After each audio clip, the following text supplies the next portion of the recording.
Good evening, everyone. Women's voices in literature are essential for representation, empowerment, and diversity. By including more female authors, we can ensure that the perspectives of half of the world's population are represented in literature. This representation can empower women to share their experiences and stories, ultimately leading to gender equality. Moreover, having diverse female voices can offer a wider range of perspectives, experiences, and narratives, enriching the literary landscape and challenging social norms and stereotypes. In fact, women's voices in literature are crucial for a more inclusive and representative literary world. To give some impetus to this narrative, we're happy to back with our edition 3 of Pen Connect with Women Authors. As a commemoration of Women's History Month, we're having a month-long celebration of women and their achievement in the Indian literacy space. For this, we welcome our first panelists for a discussion on Off the Beaten Path, Blending the Genres, Kamalini Natesan, the author of the recently released The Fire and Stink, and Rrashima 𝗥𝗿𝗀𝗵𝗶, the author of her latest, The Royal Scandal. Kamalini is a French teacher and a vocalist, and as much a writer of diverse forms, including poetry, short stories, travelogues, book reviews, and personal essays. She published her debut novel, Naked Beneath the Midnight Sun, in September 2019, and has now published her anthology of short stories this month, The Fire and Sting. And her published works are available on her website called kamalinirights.com. It's kamalinirights.com. Rrashima is a corporate professional and a member of the senior management team at a leading US-based business strategic and research consulting firm called Strategic Analysis Incorporated. She is a prolific writer, columnist, and a poet, as well as an award-winning speaker. Her first book, A Break in Love, was represented by India's leading literary agency, The Bookmakers, and published by 𝗥𝗿𝗀𝗵𝗶 Publications. That has been widely featured in the media and is a bestseller. Her second book is a historical nonfiction titled The Royal Scandal, a love story that changed the power dynamics in British India. The Royal Scandal is also represented by the Bookmakers and published by Srishti Publishers Distributors. Rrashima is an avid traveler and lives in Gurgaon with her family, and her work is available on her website, rrashimaswaroopvarma.com. It is rrashimaswaroopvarma.com. Thank you so much for kickstarting this session for us, ladies. Welcome to Penmancy. Thank you, Kajal. Thank you so much. Thank you. Without further ado, I'm going to begin asking my questions. There were so many questions that basically popped up in my mind when I was reading both of your books. And I think both have very distinct voice. However, they all speak about the narrative from the woman's point of view. Most of them, of course. In Kamalini's story, of course, both perspectives are given. And also in Rrashima's story, her story from Khairunisa and James' perspective is brought along. However, what do you think? How have women's voices changed in the recent past in the literary space in India? What is your idea about that? Who's taking Anybody can say, Rrashima can pitch in or Kamalini can pitch in. Well, okay. So from my own perspective and my experience, I'm going to tell you that I've been writing for literary magazines, and I've also been writing a lot for women's publications for many years. And one thing I've noticed is that women have become bolder, they've become more honest, and there are a lot of issues that we openly talk about, issues that maybe were not spoken about so much, not discussed in literary spaces earlier, have now become things that I think are commonplace. So from that point of view, it's very heartening. It's very refreshing to see women communicating about things that are truly pertinent given today's scenario. And I think that has made a lot of difference to the social fabric, of the country we live in, of the world we live in. So from that point of view, I have also added whatever and contributed whatever I could. Particularly when I write for women's publications, we try to keep it as honest as possible, less veiled, so to speak. So yeah, that is something which I think is a very positive change that has happened over the last decade. maybe more, 15 years or so, because I have been writing for women's publications now for about 18, 19 years. And, we progressed a lot. So that's always good. Lovely. So may I ask you something, Rrashima? Is there any particular subject that you find has come up more than other subjects vis-a-vis women folk?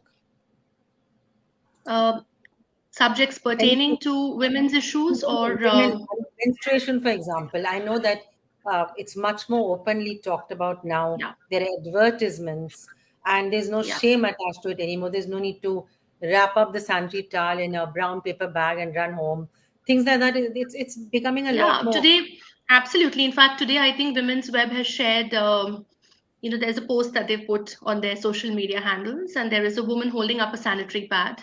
And I don't think it can get more honest than that. So absolutely, I think when it comes to talking about their bodies, about talking about sex, all that has become very commonplace. I think the fact that, we're able to speak about it in spaces which were earlier not so, it wasn't so easy. So whether you're talking about a social gathering, or you're talking about even our, the event that we attended together, She the People, you see the kind of conversations that were going on. I think it's very, very heartening to see that. So absolutely, there is that change. And I am completely supportive of that change. True.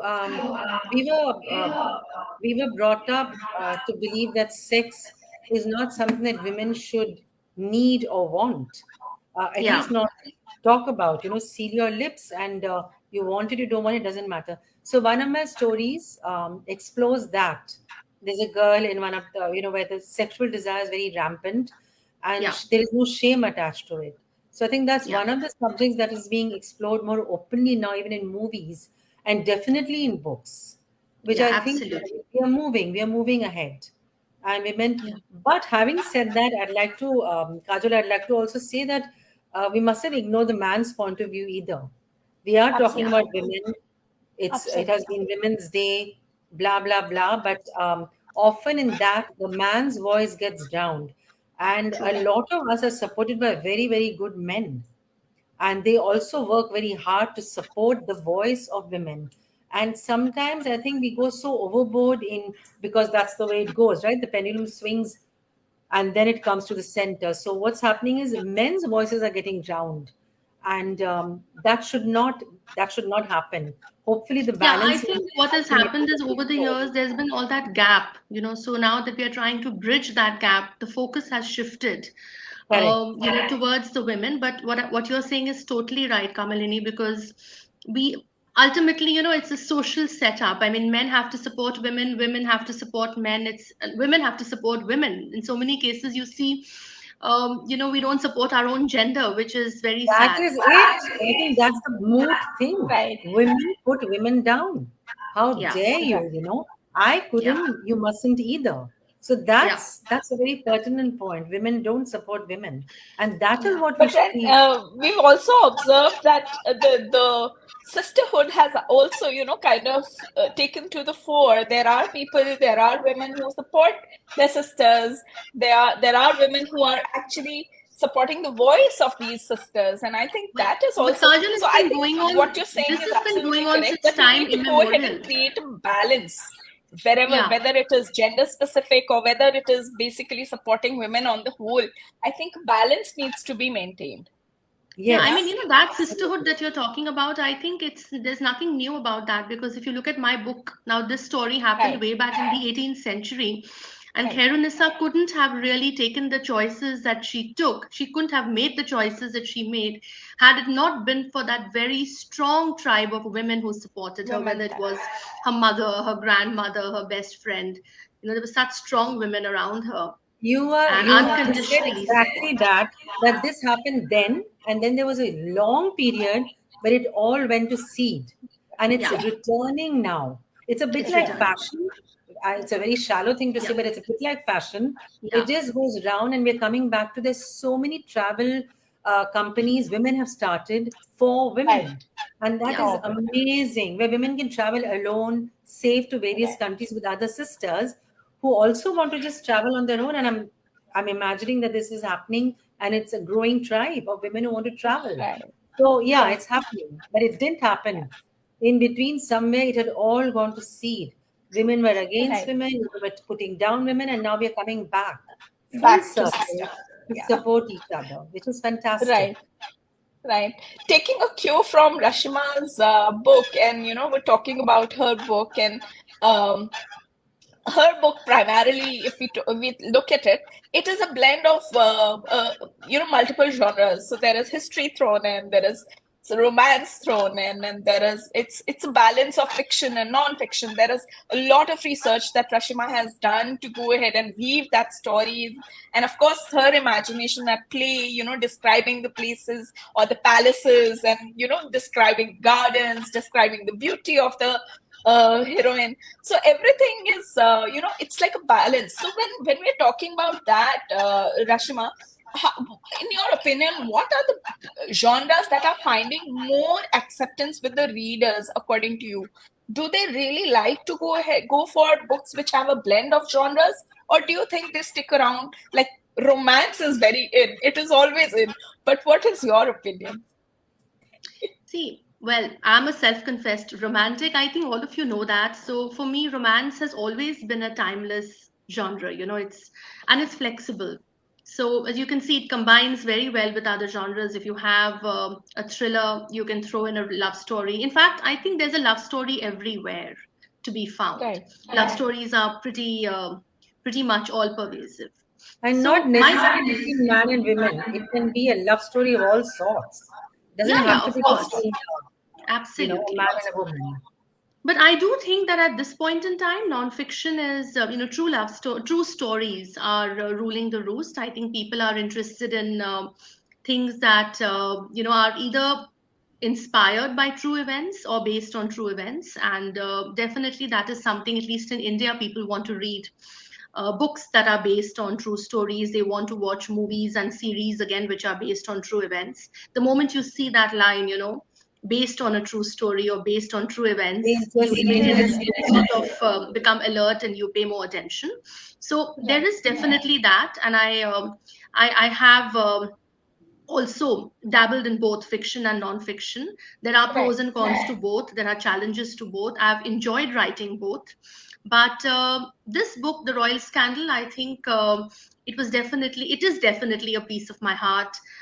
It's very strange, and I keep telling everyone that something that happened way back in the 18th century, and here I am, a modern woman living in contemporary India, and I could instantly connect, with the passion and the pathos and Timelessness. everything, yeah, that happened Right. to the two characters and the protagonists. And as you all know, I mean, I have Suhail, who's our common literary agent. I have him to thank for this story because he's the one who brought it to me, and he told me about this true story, and I was completely hooked. I mean, it's Right. one of the most special books that I have had the privilege of writing. Right. But Wow. I Kamalini, can't on wait the to read it contrary, now. your stories are all in this particular book that we're talking about, the Fire and Sting. All these stories are fictional, but of course, when we're also writing fiction, somewhere those are also sourced from the inspiration that we seek from the people that we meet, the people that we observe, the situations that we kind of identify with. So, what are your thoughts about it? Do you think a fiction, now that Rashima's, and we do see a trend of rising interest in non-fiction, do you think fiction will not find as many takers? No, there'll always be takers for fiction. Everybody loves a good story. We are all suckers for a good tale. And honestly, recently there was a game that our daughter, rather than my daughter, taught us, where you actually have to write the story as you meet the characters, but you write their story as you play the game, and that was mind blowing because it was done spontaneously then and there, and I can't even begin to tell you how interesting the story that we built together as four characters. So, a good story is a good story is a good story. You can never get away from fiction. And who's to say that these stories are not true? Where we are sourcing them from? From, Right. you know, Yeah. different. So We that don't is know what where I'm they're saying. So coming in fiction from. can, And fiction I'm is sitting also to write. I inspired don't know from what's coming. Yeah. Sorry? Yeah, absolutely. When I we're think talking about, yeah. in my Yes, first book Rrashima. also, which is fiction, so many people, readers, I mean, they just came back to me and they asked me, are these characters you and your husband? So Real. what you're saying is Oh, totally I right, believe Kamalini. that. There was I wrote a story which got published in, I think, Muse India, I don't remember. And somebody did ask me, they said, is your husband like that? Because he was not a good man. And they were in their late 60s or something. And I was like, no, this is a story and it's Yeah, fiction. And give me some credit to create a character of that sort without yeah, having to, reach out for my husband's character to put in the story. So no. And that's the beauty of fiction. You can really play around with characters and do what you absolutely. like with them. Or the other way, the characters kind of The characters decide who can. they want to be. Right. So when So we're yeah, talking I think about this, we're talking about the multiple genres that we have sourced in our book. Is that coming from your desire to self-express, or is it the need of the plot or the need of how it is going to be perceived in the market? How do you go ahead and approach your work when multiple genres are actually playing in your story? Is that Rashima, do you only Nalini, want we'll to your, go start with you. first? Yeah. yeah, okay, Nalini, you go ahead. okay, Oh, me? yeah, yeah. Yeah. Yes. Oh, okay. I missed that. Uh, I'm not driven by any market because this is just my second book, so it was a need in me to write, so I wrote it, and I think the plot really decides where it's going to go. Uh, there is a seed which then flowers into any which direction it takes you to. It's not really driven by any. Sometimes it's character driven. Sometimes it's plot driven, sometimes it's scene driven. So no, there is no pre-formed notion about which genre the story is going to go into. As you can see, there are multiple genres in all these 12 stories, and Right. I don't really sign up for a genre. It's just where the plot takes me, and I allow it to. And when during the editing period, when I re-look at the stories, that's when I may tweak it. But tweak is the word. I don't change the seed of the story because usually it just flows, and I don't find any dissonance or any fight in mixing genres. One could have been, I don't know if you've read them all, but there is mystery, I'm there is I'm left romance. with two now. Oh wow, okay. Have you read them in chronological order or you Yeah, I'm reading them in a chronological order. okay, okay. So there's one story of just a parent who's struggling with her need to please, to be always be the one who's doing it all, because it's something that I myself resonated with. The need to Right. please, the need to Please. be the one to always do, and not allow to receive is so difficult sometimes. So I wanted to bring that out. So there you go. What would you call that? What genre does it belong to? I don't know. Your I don't know. desire to express. There you go. There you go. Coming to Rrashima, when we're saying that this story, the royal scandal, was brought to you by your agent, do you think at the back of your mind you were pressured to take this story on because that is how the market is going to accept it, or is it the demand of the market that drove you to write this? No, in fact, it took one day, 24 hours. I read about it and I knew I had to. I think there was an unconscious desire somewhere inside me to write a story like this because truly, I think the greatest love stories are the true ones.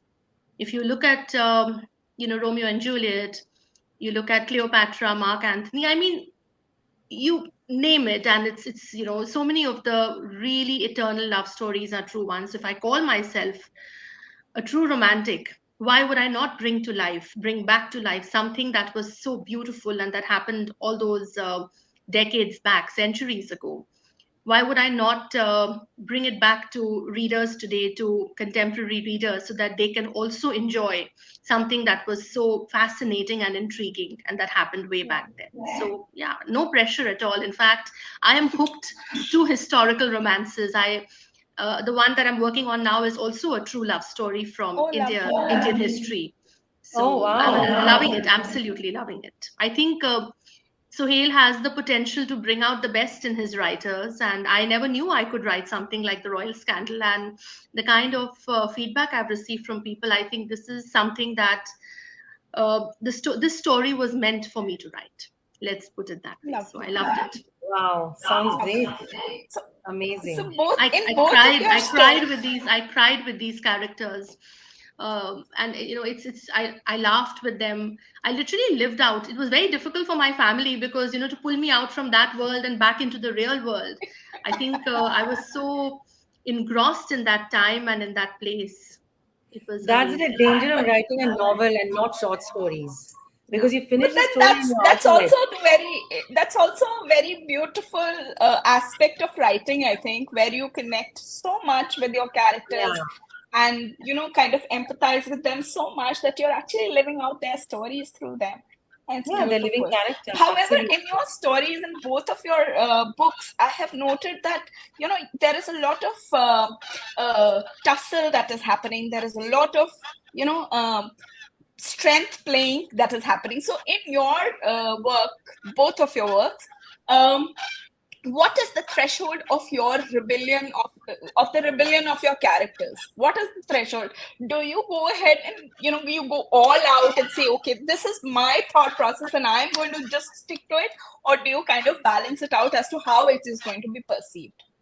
Kajal, I think love anyhow is something where people rebel, right? So there's a lot of ego clash, and it's always there, both from the male as well as from the female side. And as we were talking Right. about this, I think female voices have become stronger now, which is what makes it a more equal clash between two people.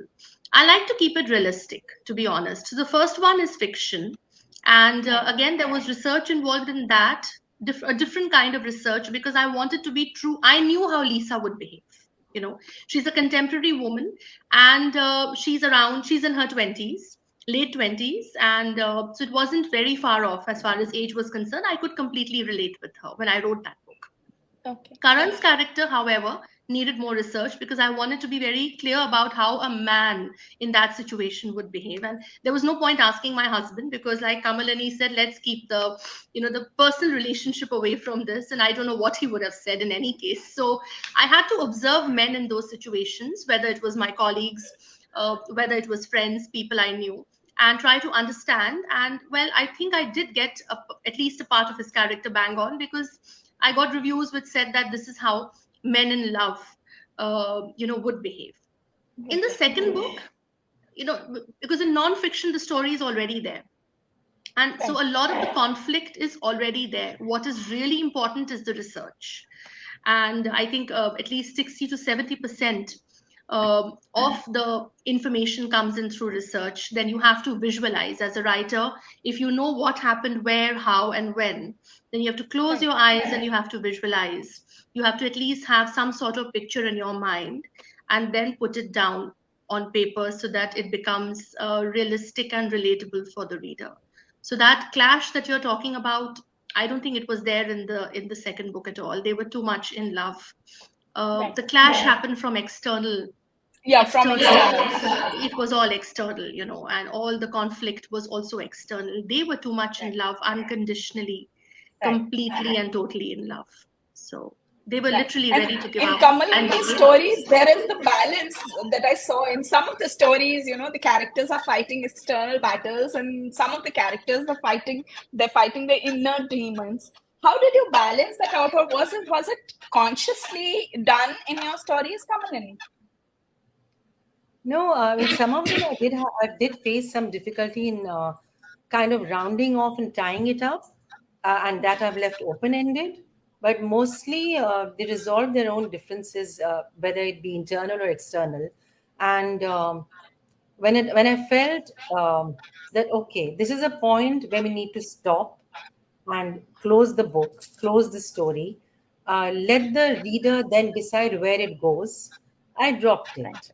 And on rereading, many rereadings, changes here and there, the story wound its way around and, reached a point where there was no tussle with me, with the creator. The tussle between the characters and me was very low. The tussle was mainly what you read in the story.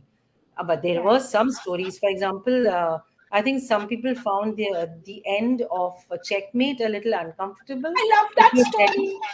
Yeah. That's it's my one of favorite so far. That's my favorite story so far. I loved the I'm jilted so lover. Oh glad. my God. I'm so glad, but it's very close to my heart. I see no point of vindication, of revenge. And that's why I Right. take it to a spiritual place. And that for me was a difficult story, because where is Bhumi? Is she even real anymore? Real. Beyond the Yeah. point, Yeah. she's just somebody in his Mind. far, In his mind. in his spirit. She doesn't exist anymore. She was Right. meant to happen to him so that he could find himself. And that's what I wanted to bring in that story. And that story took a while to, I had to write it, leave it, come back to it many times before I found the way out and had him find himself and end at the chessboard with a little boy, which is really a Right. reflection of who he is He how I is. wanted to bring it out. I don't know if it's come out, and I hope it does. But It did. It did. And it did. while you're at it, and this is one story which is completely from a male's perspective. Do you both think that, writing male characters for women authors is easier than writing female characters by male authors? What do you Yes, think? yes, and yes. I think so. I don't know what Rrashima will say. What do Well, you think, Rashima? I think it's an individual thing. I think human beings are human beings at the end of the day. I think there's too much Right. focus on the whole. There is some male in me and some female in every man. I think we all Absolutely, have absolutely. dual characteristics. So, Characters, in yes. fact, there are times Purusha when and my husband Prakriti. he tells me there's a lot of testosterone in you, I think, because sometimes the way you behave, you know. So, I think all we have to do is to put ourselves in the place of the character, whether that's a Character. man or a woman, it doesn't matter. If you Right. can feel how the But the character is question is, how feeling, easy is that? How that's my easy is that, experience. Rrashima? So, like you How said, it's an easy. individual thing. I think Ah, it's, in my personal way, I think it's easier for a woman to get inside a man's brain. And as a creator or a writer, it is obviously you write because you empathize. You write because you're able to feel another's feeling. And that's why you end up writing about it. And that's the thing, right? But men, I Kamalini, I think, read generally this find it difficult. thriller recently, and there have been a lot of American thrillers that have been written by women, and they've women. been doing very well. So I read this thriller Yes. recently, and the female character was so bang on. I mean, I could completely relate with her. And then I wanted to see who's written the book. So because this was not an author I read regularly, and this was just the full name wasn't given. So then I googled, and this was actually a man. This was a male author, and Right. he The probably exception. The exception. but Nicholas Sparks has also done justice to his female characters, I must Remarkably To well. say. his female Yes. characters, yes. So there have There been are. some. More or less, there have been times, especially in some of the books, when we read those books, even though they are like, we would say they are like historical romance or historical fiction per se, the way that a woman author approaches that particular concept and a male author approaches that concept can also be varied. And we've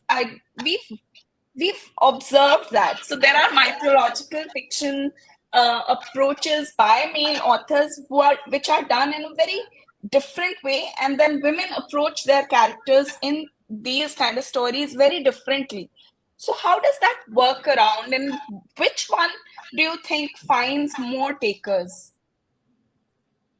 How do you mean? Like, what exactly are you asking? So I'm trying to really kind of understand that,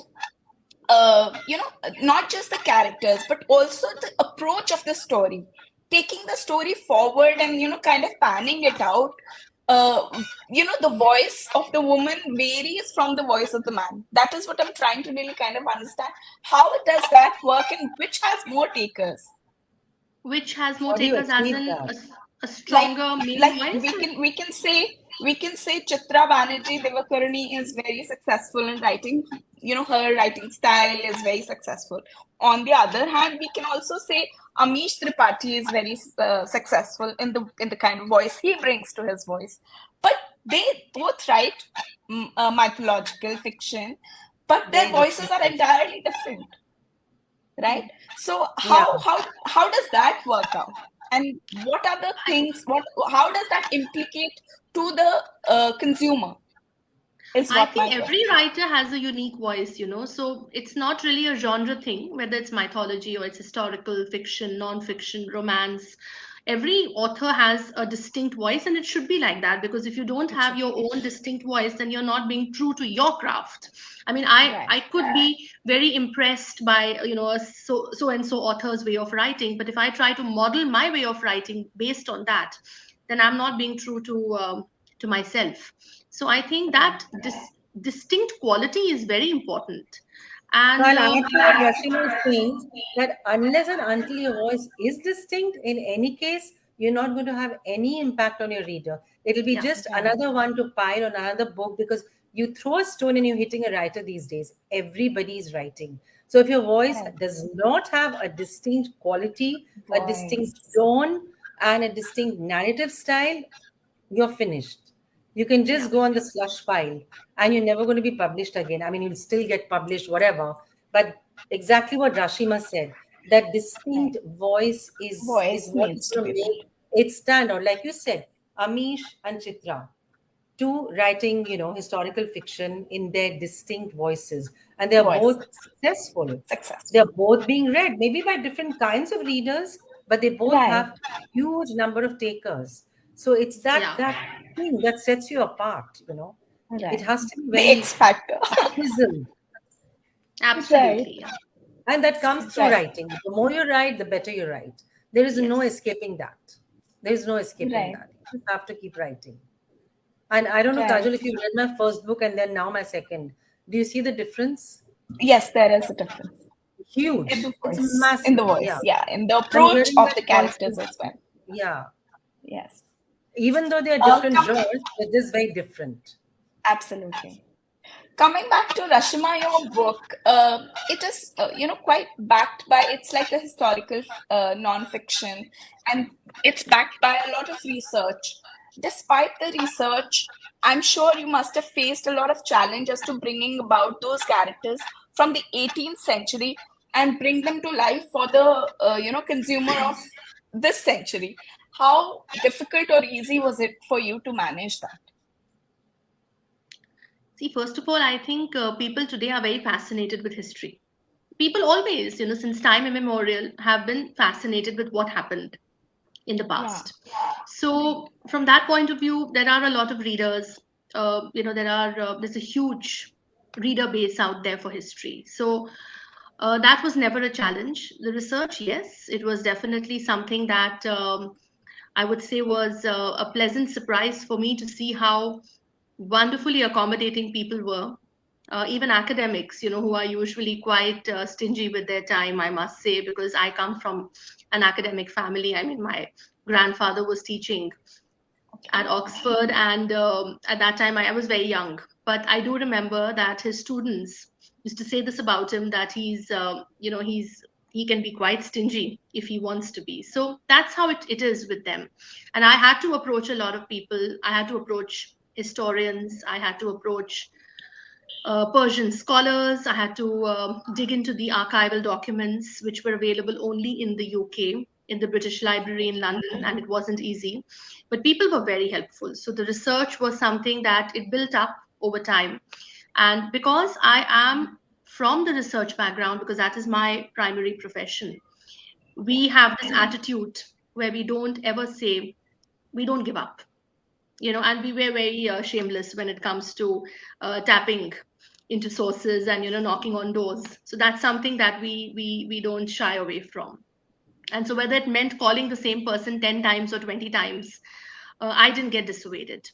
And when the pieces started falling into place, it was like a jigsaw. And then I had to, of course, revalidate the information. So it's not like you get information from one source and that's it, because you have to be true to your reader. So what you're putting out there has to be the truth. I mean, there's no room for that kind of sloppy license out there. You have to tell them the truth. If you're going to tell them something that is based on true events, then it has to be based on that. So the revalidation also was challenging, but people were very nice to me. And I have a lot of people to thank. It's all there in the acknowledgements. There were specifically 3 or 4 people who were extremely, I think there's Dr. 𝗥𝗿𝗀𝗵𝗶𝗺, who is the head of history at Hindu College. Then there is Dr. Aruna Parithi. She heads the history department at Osmania University in Hyderabad. And she was so happy that this tale was coming out, that, that I was actually telling the story, because she herself has written a coffee table book on the architecture of the British residency, which is where our protagonist lived, actually. So she's very close to that story also. And she's a romantic as well. So, yeah. And then the lady who was, the administrative head at the British Library in London also sent me. In fact, the original will of James. Is there's a QR code in the book and you can access it. So she sent that to me. It was wonderful to talk to people who were so nice. So yeah, lovely. It shows in your characters and the way that they have panned out. Wonderfully done. Kamalini, coming to your contemporary characters, these are all characters we probably, kind of can relate to, because these are the characters of today. Yeah. So when you're writing these characters, when they were conceptualized in your mind, what is it that you thought that how they will be, they will not read like ordinary characters? What is it that you would do to make them stand out from the rest? What was your thought behind that? I visualized them as real people. And the moment that happens, you give them a voice, you give them a character, and you literally are the potter at the wheel, right? You are molding your character according to the story. So it was either the character that was telling the story, or it was a story that was pulling along the character with him, with it, the story itself. And as I wrote, the character built. And there was no trick to it. It was in the flow. And I tried to, when I read back the story to myself, the character should stand up, like in a relief, like the Konark temple, the character should stand out from the backdrop of the story. And that's what was important to me. Reading back the story repeatedly, and honing and chiseling the characters, how I went about it. There was no agenda as such to do it. There was no plan. I'm not a planner. I'm more spontaneous. So that's how I went along with every story. I either had the desire was, of course, the core, and then I wove the story around it. Stories around it. Or I had the desire and I had a character, and then I put them together and wrote the story. There was no set agenda as such. Okay. But whether we have a formula or whether we don't have a formula, I think it just all boils down to how we go ahead and finally construct and from which place inside us the story is coming. So I think that basically makes a lot of difference. On that note, what I'm going to do is I'm just going to go ahead and bring forth the questions put in by the audience here. And just to, kind of reiterate, Kamalini and Rrashima will give out 2 books of, to the best questions asked, and they are going to be deciding that as well. I'm not going to take any responsibility for that. All right, so here's the first question.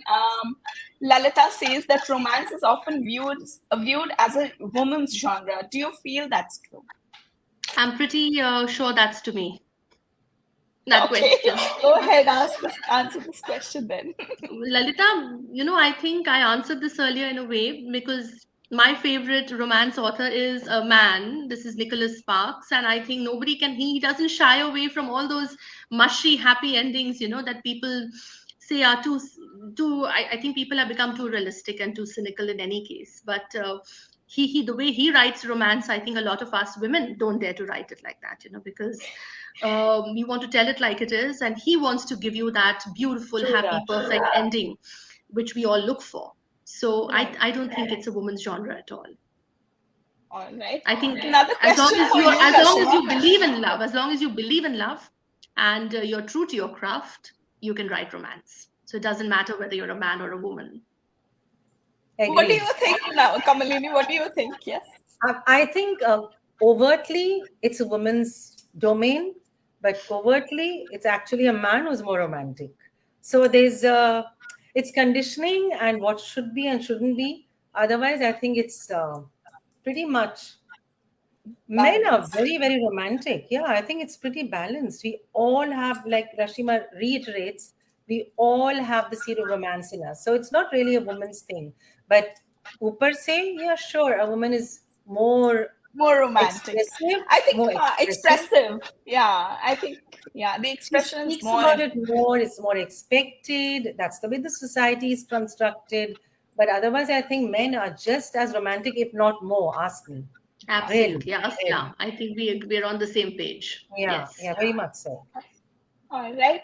We have another question, and that's specifically for Rrashima. When writing historical fiction, how do you balance the urge of creativity of fiction with the truth of non-fiction? Very nice question. Yeah, thanks, Bhaswar. That's a fantastic question. I think there are two types of. So when writing historical fiction, no, actually, this would be historical non-fiction. When writing historical non-fiction, how do we balance that creative license that we want to as writers take, as opposed to what the truth is? So I think it's very important to balance it. I do feel that once you've done, this is how I worked. So once the research has happened and you know what, where, and when happened, you can make it more beautiful for your reader by trying to paint a picture in your mind. So if you see the first time that James Kirkpatrick and Karenissa met each other, so the first time they actually saw each other, Saw each other. the first time they saw each other was at a royal wedding. It was at her sister's wedding, which is the historical fact that we have here, and that is the documented fact. The fact that they also glimpsed each other from behind a curtain. She was standing behind a curtain, and that's when they saw each other for the first time, is also a historical fact. Now you pick that up, and it's so beautiful and so romantic. And then you paint that visual for your reader. That is where your creativity comes in. So the moment I read about this first meeting, the first this you could call it a glimpsing. I had to close my eyes and I had to visualize how it would have happened. And then when I did that, the whole picture became clear in front of me. It was as if it was unfolding in front of my eyes, because I had really, really immersed myself in that time and in that place. And then when I started typing, the words flowed. And if you read that chapter and you read how they met, I think a lot of readers, it was the epitome of romance. So yeah, that's how it happens. That's right. There is one question which has come up for Kamalini, and that is, do you feel it's still tough for women to normalize having strong desires and passion? I mean, Ashita, you're a young girl, so hopefully it's not as tough as it would have been in my time. Yes, I think it still is tough. It's such deep conditioning, the capacity or the wish to express one's desires openly, that it's going to take a few more decades, I would say, where it's perfectly normal to talk about, to be the first to express one's desire. A certain milieu in society is able to do it, but it's not all of us. It's not an equal society. So the rich, maybe the middle class, not so much, I would say. And India as a culture, as a country, is still, we're getting there, but it's nowhere near where it's normal to have strong desires and passions, express it, and not be called a slut for it. So Right. no, we're not there yet. We certainly aren't. But keep going. We're getting there. We're getting there. Let's just keep at it. Right. I hope that satisfies you. I'm sure Ashisha will be pleased with this answer. Let's just go on. Let's go ahead and, kind of keep expressing Express ourselves. ourselves. Express Express ourselves. ourselves. Yeah. Okay, Lalita comes up with another question for Rrashima, and she says, how did you zero in on Claire's story when you read about her first? How did you know that she was the one you wanted to write about? Yeah, thanks for that, Lalita. I think so. What happened really was that I did not read about her first. My literary agent, Suhail Mathur, he's the one who saw a documentary film on the 10 greatest love stories. And these were the ones that weren't, they weren't the common ones. So, not the ones that people have really heard about or read about so much. And 𝗥𝗿𝗀𝗵𝗶𝗿𝗄𝗽 and James Kirkpatrick, their story was one of them. And then he spoke to me about it and asked me to read up about this true tale of love from Indian history. And there wasn't a lot of information available, but whatever little there was, I could tell that this was a it was an intriguing story. It was something that was one in a whatever, and I had to write it. So I got back to him, and I actually always thought of myself as somebody who writes contemporary fiction, contemporary romance. And when I sent him a message and I told him, yes, I'm on, and we are doing this, I think that's how it happened. And I have to really thank him for this, because this book will be, and I've said this before, whatever I may have written in the past and whatever I may write in the future, the royal scandal is going to be one of the most special things I have had the privilege of writing, because it's a story that's like no other. Every love story is unique in its own way, but this one really had me hooked. So yeah, that's how it happened. Did you have any difficulties writing about 𝗥𝗿𝗀𝗵𝗶𝗿𝗄𝗽? Ashisha asked this. No, not at all.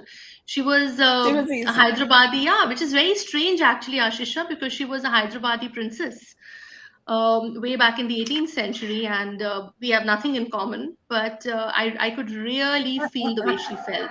If you're a romantic, then you know how somebody who's desperately and hopelessly in love is feeling. So I think that emotion itself is enough for you to feel for your character.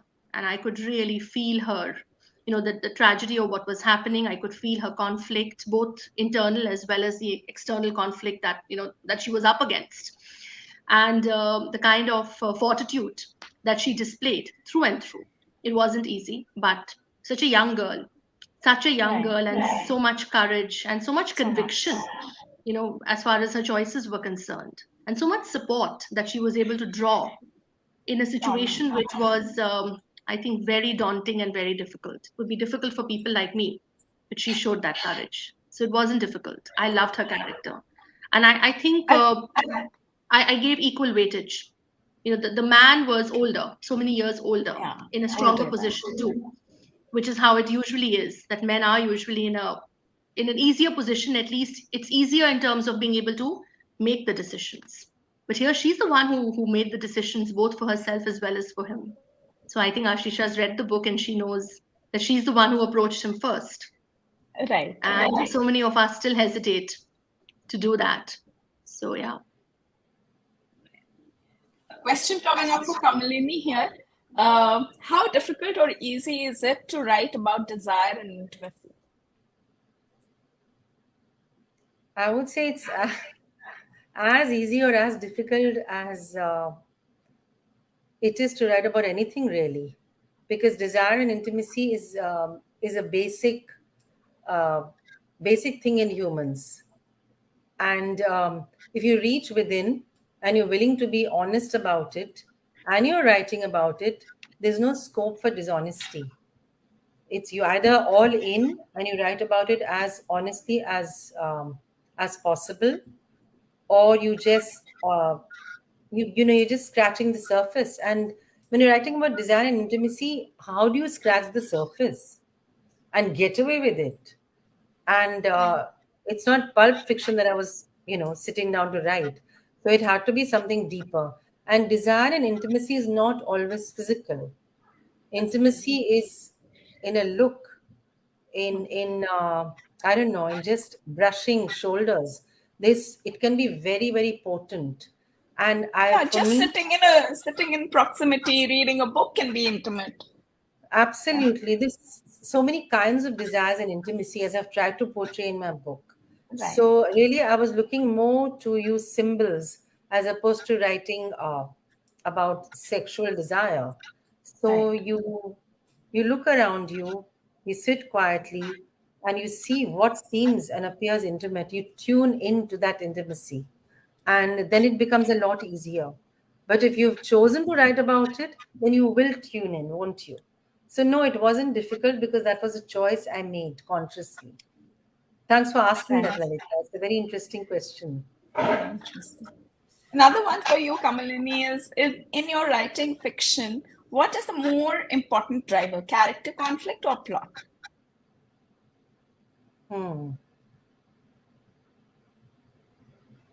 Plot for me. Okay. I sometimes get wrapped up and I go around in circles when it comes to the plot. And I seem to tie myself up in knots and need to leave it be for a bit before unraveling it or coming to terms with where it must go.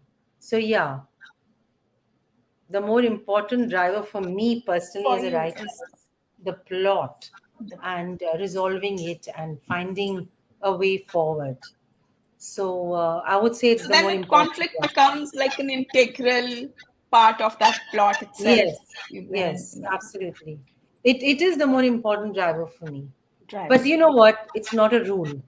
It can sometimes Right. just be a character who's driving the plot. So no, I wouldn't say that it's one or the other. Depending on the story, really. I mean, Right. Bhaswar is a writer himself, so you know what I'm saying. Sure. Right. I think Rrashima took this question, but there's another question which is similar. What are the challenges that you faced separating fact from fiction? Yeah, well, I think Chandra, basically, I think you're talking about the second book here. Yes. So in this, the fact had to come first, and like I said, it was about knowing what happened, where, when, how, and then trying to visualize, trying to make it more beautiful. Because what I was really writing here was, a more descriptive style of writing as opposed to just research based. So yes, of course, the research was happening alongside, but at the same time, I wanted to, it was a love story at the end of the day. And if it's a love story, then it has to be descriptive. There has to be dialogue, there has to be conversation, there has to be emotion. So I wouldn't call that fiction. I would call it a visual description of the fact, which is how I try to put it here. Paint a picture, which is why when you see movies, you know for a fact that if a movie is based on a true event, you will be interested. But then the movie also, the character that you're trying to portray there, the actors and the actresses have to do justice to that, and that can only happen through great acting. So similarly, through great writing, or through at least trying to stay true to your craft, that's the only way you can really bring the story to life and keep the fact the way it is, but at the same time keep it as beautiful and intriguing for your reader as you can. That's how I did it. So really no challenge. Just stepped into their into their roles, stepped into the characters, tried to feel the way they felt, and cried with them, laughed with them. That's how it happened. Right. During the course, we've actually spoken about this. However, Chandra has a question for Kamalini asking, do changing publishing trends or reader preferences impact your writing? No, I'm afraid because you said you write I from have the no heart. clue. I'm out of it. Like, I don't know. I have my own preferences as a reader, and I read recommended books. And changing publishing trends, I have no clue. So I'm the wrong person. I have no answer to that. They do not impact my writing at all. I'm writing a third book, which is completely different from my second or the first. And I have no clue whether it's going to be accepted or not by the publisher or by my literary agent. I'm writing because I love writing. I'm writing because I love the subject I'm writing about. And that's where it begins and ends for me. I'm too old school or old to be thinking about it. I'm not, no, I'm terrible. I'm not I into. don't think you're old. You'll always remain young at heart. How do you manage the writer's block is what Ranjani is trying to ask you. Either of you can answer this question. I don't face writer's block. I've never faced it. Rashmi, It's been sorry, very, Rashmi. yeah, it's been very temporary in my case also. Usually music helps. And in my case, a glass of wine and some Latin music is very Voila, inspiring. exactly. Give Bring it to it Since me. I'm on. writing, since I write romance, yeah, Latin music and a glass of wine works for me. Right. Lalita says both of you have such captivating titles for your books, Fire and Sting or Break in Love. How did you zero in on these lines? I don't remember actually, because the break in love just happened. It was a break that they took. So from that point of view, it was very symbolic. Oh, literally a break in love. Oh, I Yeah. A Break see. in Love. I was So there was wondering a what you break. meant by that. There was a break, and it sort of, can give you the impression of a breakup. But Yeah, what it really is a sabbatical from each other. Okay. So, and interesting. it's about, does distance truly make the heart grow fonder? So that's the big question there. And it just seemed to really symbolize and represent everything that the story was standing for. So that's how it Right. happened. Yeah. How about Interesting. yours, your book? I know that I was one of the literally stories bitten. is titled Fire and Sting, but how did you think that this title would be fitting for your book? This at the times that somebody had asked me, and I literally I have the recording of that. I was literally bitten. There's a park near my our home called Lumpini Park, and it's full of these little fiery ants, red. And I did not. I always take a break with a coffee when I'm walking, and I sat there and I got bitten, and it stayed. It stung for a very long time that day. I remember, and I looked up the ant, and it was called the fire ant. And I thought, isn't desire a bit like that? Until and unless you either succumb or suppress, it keeps at you. It just keeps stinging you. Give in, give Right. in, give in, And I thought this is an amazing title for a book about desire. And I had been waiting to, for an epiphany to happen to name this book of the 12 Desires. And I said, this is it. I'm not budging. I don't care what the publisher says. When I find a publisher, I'm going to call it the Fire and I'm going to Sting. stick to it. And when Om decided to publish it, they said, can we add Desire Diaries? It was either Suhail or Om. I'm not sure who decided that. But they said, let's just, add a little Desire Diaries so that people's appetites are whetted to read. Otherwise, they'll wonder, what is Fire and Sting about? But then, of course, Right. you have this ant on the neck and all very sultrily. So I said, okay, let's go with it. It's a Right. fantastic cover, Kamalini. I It, love it I is. love the cover. Yeah, Yeah, It's beautiful. it is. This is I what it love looks it. like, guys. Yeah, look, it's really a beautiful cover. I Right. agree. I agree. Bhaswar's question is for Rrashima again. Your story has been inspired by William Dalrymple's White Mughals. What did you do to make your telling or story different? I think I've heard this question. Somebody asked you this question before, Yeah, right? yeah, I've yeah. heard that. Yeah, good question, Bhaswar. Again, another good question. So, yeah, the story actually was not inspired by William Dalrymple's book because, as I mentioned, the story was brought to me based on a documentary film on Epic, the channel Epic. It's a Epic. Yeah, and it's a series called Epic Ke Das, right? And they covered this story. So they did a documentary on 10 love stories, 10 Indian love stories. This was one of them. Dr. Shankar Kumar was one of the professors who was being interviewed on that channel for that particular documentary. And when Suhail and I discussed it, because Suhail saw that film, and this particular story struck a chord with him. So he spoke to me about it and we discussed it. And he told me to watch the story, the movie, the documentary. So I thought, Epic channel would be free. And I tried to log in and everything, and it didn't happen. So then I had to pay the subscription. I did that, watched the documentary, and then I saw that Dr. Shankar Kumar is based in Delhi. And the researcher in me just woke up and I said, what the hell, let me call him. So I happened to call him. This was in 2021, in the middle of the pandemic. We were not stepping out anywhere. And the moment I told him that I saw you, he started laughing and he said, yeah, so are you a writer? I said, yes, I am a writer. And could you tell me about this story? And he started talking to me. And the first time I called him, actually, I ended up having a 45 minutes discussion with him. So this is how the book actually took off, And I didn't even know that there was another book which had, a part of that book was also covered this love story. So the storytelling was different because I didn't read the other book. I haven't read 𝗥𝗿𝗀𝗵𝗶𝗺 really. And I think that was a conscious decision because I wanted to keep it completely different. I mean, and mine it's a love story. His is a research-based nonfiction. Mine is descriptive narrative nonfiction. So in that sense, the genres are also completely different. And my book ends with their love story.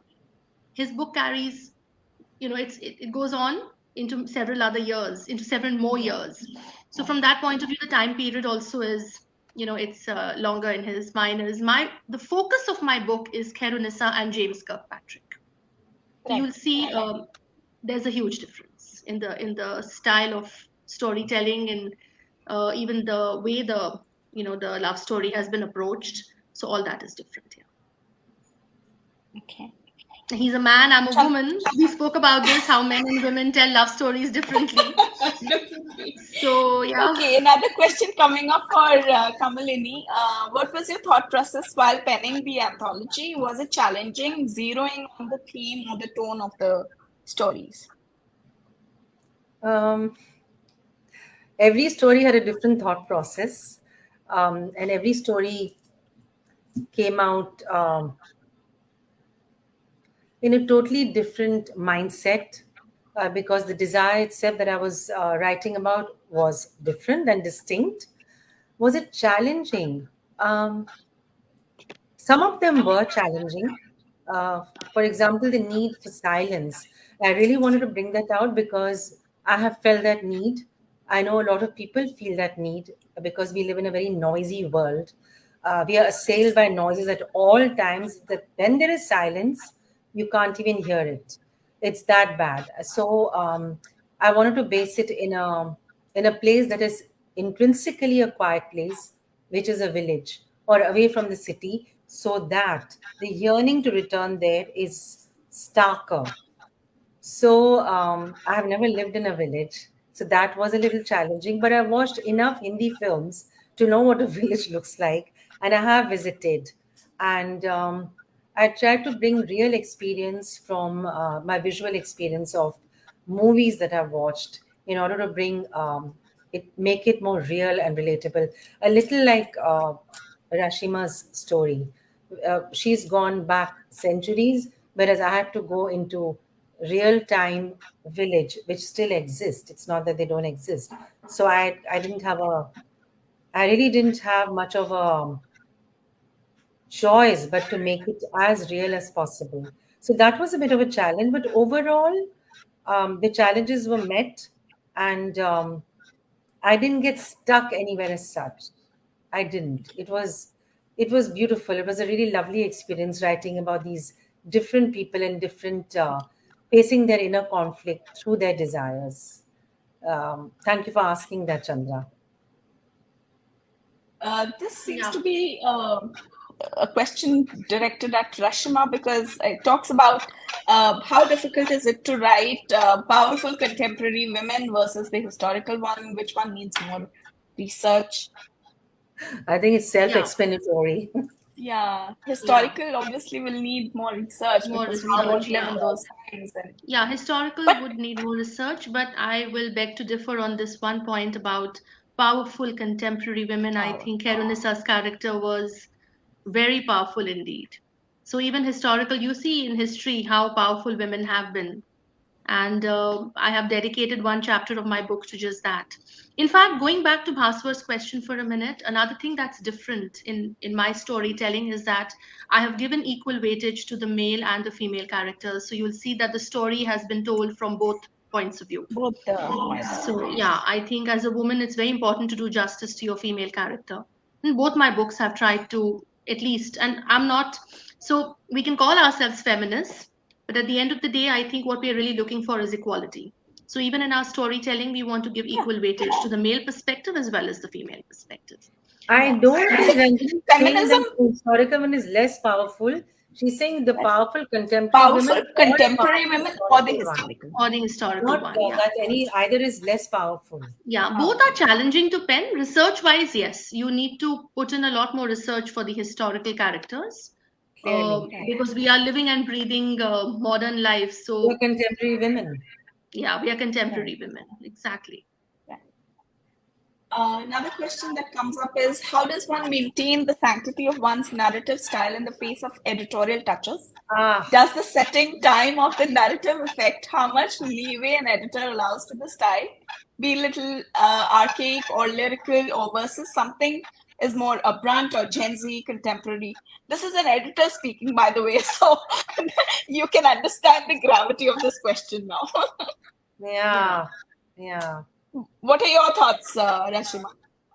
I know that in one of your sessions you had mentioned that there was this poem that you had written and translated, which got chopped off from your from your manuscript eventually. It did I not come actually out understand that there is a commercial aspect to books as well. So as writers, we're looking at it as a pure creative process, but at the end of the day, the people who are in the business of selling books, they have to also look at the commercial viability. And the pages are important, and sometimes we can tend to go into too many pages. So I've been lucky overall. I will say both my editors were very we were on the same page. So there was, as far as the creativity was concerned, I have absolutely no complaints at all. Both my editors are also writers, so that helps. Stuti, who is the chief editor with Srishti, she herself has written some fantastic books. So she's a very talented author herself. So I think, we kind of step into, if you're an author yourself, you can step into the shoes of the author and understand, which is what happened. That verse, of course, was taking up 4 pages, so I don't blame her. It wasn't a poem I wrote. It was actually a verse, which I discovered from a book called Hyderabad 400 Years, written by Raza Ali Khan. So he's the one who compiled that book. And there was this beautiful verse by 𝗥𝗿𝗀𝗄𝗵𝗺, and I wanted to put that into the book because it was again a love story. The verse itself was a love story, but it was 4 pages long. So we decided that we will maybe put it somewhere else. We will put it on social media, or we'll make readers aware of it, but it really needed to go. So I think overall I've been very lucky with both my editors. Actually, I have similar stuff to say. I've been very lucky. My editors haven't messed with my work at all. With Olympia, my first book, it took a very long time to edit. There were pages that were really messed with, but with good reason, very good reason. And the editors have always been very kind. I can't say that I trusted my editor. I really did trust my editor. And in terms of Om, I had an amazing editor who literally did very, very little to tweaking. If at all she dropped a word here and there to say, it might sound, what is it you're trying to say? Because I feel if you said it this way, it may make your point, come up better. So very gentle, suggestive, nothing. I frankly can't complain. And then the Zen G thing really, depends on what you're writing, which genre it is. And if it befits what you're writing. Rrashima has written historical fiction, non-fiction. There's no Gen Z happening there. In terms of my book, I don't think there's a scope for Gen Z contemporary kind of lingo, that language, the dialogues and conversation. So we've been safe. But we'll see in the future what happens. So far, it's been Monica. It's been a wonderful experience. We've had really kind editors. Can't complain, honestly. Superb. This question basically, it also came into my mind, and I think, Rrashima, you can address this. How much research is good enough for historical fiction? How do we go about and round up a dependable source? Because, with the times, and we have seen it, mythology has been construed in different forms and narratives. And now history is also rewritten in very many point of views. So how do you find out which is the reliable source of information? Yeah, I think revalidation is the answer to that. And I think when it comes to research, whether it is research for a book or whether, and that pertains to pretty much any genre, you could be writing a book on true crime, for example. One of my friends, 𝗥𝗿𝗀𝗵𝗶𝗺, has written a book on true crime. I know he did a lot of research there as well. So whether it is research for a book or whether it is the research that we do for a client, because I work in business research, we are doing strategic consulting for multinational companies across different verticals. So when we're telling them something and they're basing their 5-year plan strategy on our recommendations, we have to be very thorough. So I am used to that, something I've done for 20 years. And I know I can't make mistakes as far as the research is concerned. And this is the same case. It's true for this book as well. I could not afford to make any mistakes as far as the facts are concerned, because the readers they're aware of what's going on. You can't write something and you can't claim something to be true when it isn't. So revalidation is key, which means if you have information from one source, you need to revalidate it from multiple sources. That's the only way you know that what you're writing is 100% factual. Interesting. Yeah. It's hard work. It's hard work, but very rewarding. Very rewarding when the jigsaw comes together and you know that what you've written is something that will be enjoyed by readers. So true. And I'm sure the readers are already loving. We know that from the kind of reviews that we're getting. Kamalini's books reviews are also starting to come up, and I'm sure the readers will continue to love these books because I've read them both. They're here, right here. I've read them, and they're both lovely books. Yeah. And before I go ahead and conclude the session, I would like to understand from both of you, Kamalini, which 2 questions did you think were really good and you would want to reward them with this book? I love the one about character and plot. What is the more urgent driver of the story? Yeah, that was 𝗥𝗿𝗀𝗵𝗶𝗺. Was it 𝗥𝗿𝗀𝗵𝗶? Oh, yeah, 𝗥𝗿𝗀𝗵𝗶 will already have my book. At least I hope he does. Okay, 𝗥𝗿𝗀𝗵𝗶's question, and the other one? I don't remember the name. Was it Chandra? Or I'm sorry, I should have paid more attention. I was no, that's all right. You can just recall the question. If you recall the question, I have the names written down, so that's all right. I'll figure out. There was one about the difficulty I may have faced with character development. The difficulties that was it character development or difficulty to write about desire and intimacy? Yes. Okay, that was Ashisha. Was it Ashisha? Lalita. Yeah. Yes, that was an interesting question because it really does make you think and make you give an intelligent answer. You can't get away with just talking rubbish. And also, Kajal, Kajol, you're not Kajol, are you? Kajal. That intimacy is of so many different shades. Right. Yeah. Okay, Rrashima, according to you, which were your, best questions according to you? Well, the last one I loved. How much research is enough? Because it's something that I keep talking about. And it was such a key thing in my writing process for this book. So this was definitely on top of my list. Right. And who was the lady? I think it was Shweta, right? Yes, Shweta. Who asked this question? Yeah. Yes, Shweta Mathurlal, yes. Yeah, so that was definitely there. And then I think, well, that question about is it easier? What are the challenges in terms of writing about contemporary women as opposed to historical women? So who was that? I think Ranjini? that was Ranjini. Yeah. That was Ranjini, right? Yeah. So Yes. yeah.